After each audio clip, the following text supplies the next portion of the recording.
ಒಂದು ಸುಂದರ್ ಗ್ರಾಮ್ನಲ್ಲಿ ನವಯುಗ ಸಿಹಿ ಸಂಗೀತದೊಂದಿಗೆ ಹುಡುಕಲು ಹೋಗು ಬಾಲಕರಾಜು ಇದ್ದ. ಅವನಿಗೆ ಮಾಯಾಜಾಲದ ಮಾವಿನ ಮರ ಆಸ್ತಿಯಾಗಿತ್ತು. ಹಾಗಾಗಿ ಅವನು ಅದನ್ನು ತನ್ನ ಸಂಸ್ಥೆಗೆ ಪರೀಕ್ಷೆ ಮಾಡುವ ನೇಕೆಯನ್ನು ಹೊಂದಿದ.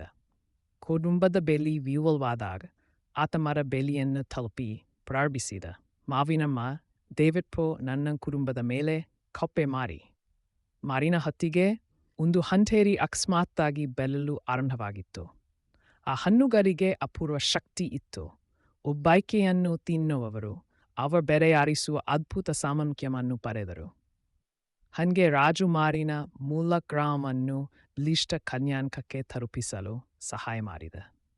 ಮರ ಬಗೆಗೆ ಇರುವ ನಂಬಿಕೆ ಮತ್ತು ಅದರ ಮೇರೆಗೆ ಅವನ ದಾರಿ ಪ್ರಮಾಣಿಸಿತು. ಎಷ್ಟೇ ಸಂಕಟಗಳೇ ಇರಲಿ, ದಯೆ ಮತ್ತು ನಂಬಿಕೆ ನಮ್ಮನ್ನು ಮುನ್ನಡೆಸುವ ಶಕ್ತಿಗೆ ಇಂದಿಗೂ ತಕ್ಕಡಿಯುತ್ತವೆ.